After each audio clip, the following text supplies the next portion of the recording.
Farm Basics is brought to you by the Liberty Link trait and Liberty herbicide from Bayer. The most reliable weed management solution, Liberty Link and Liberty herbicide are the link to efficient row crop production and sustainable weed management.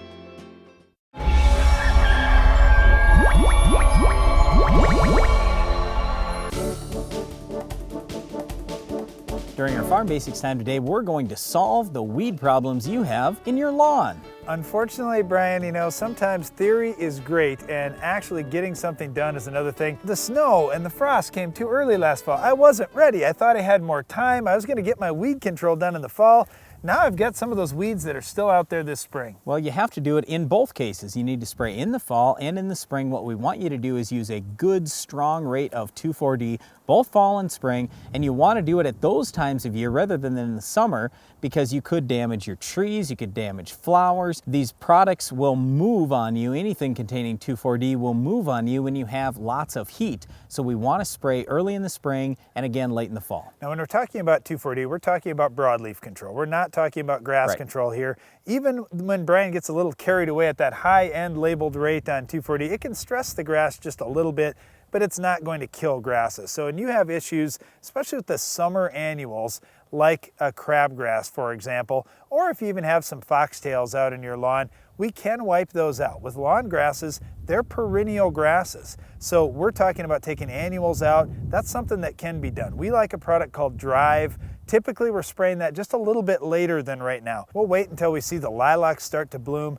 That's about the amount of heat units it takes for those summer annual and even late spring annual grasses to get growing. So with this Drive, it's going to have some decent activity on crabgrass, but it also has some activity on some broadleaves too, and you don't have as much risk of hurting flowers and trees and everything else with Drive. Let's talk about safety just a little bit. First of all, the safety of 2,4-D as a product. It's actually a safer product than the gasoline that you're going to pump in your car every week. By far safer. And safer than a lot of the household cleaning products that many of us have right under our kitchen sinks.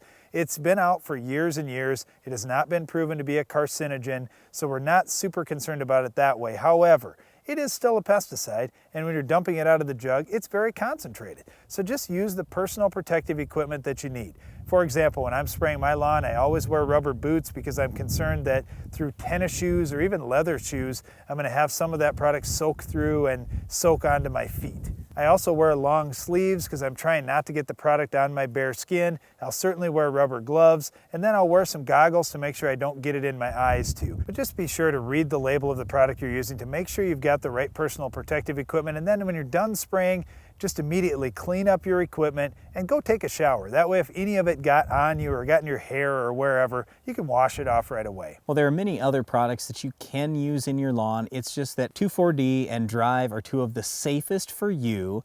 They're the deadliest to weeds. They're pretty easy to use, and they're very inexpensive. So that's why we talk about them quite a bit. If you're after grass control in your lawn, you're probably not going to have a whole lot of success unless it's something like crabgrass that Drive will stop. If you've got quackgrass, for example, you're probably ahead to just spray the whole lawn with Roundup and start all over again. The other thing is you need to have a good fertility program. You have to get the grass that you want to be very healthy and thick and lush.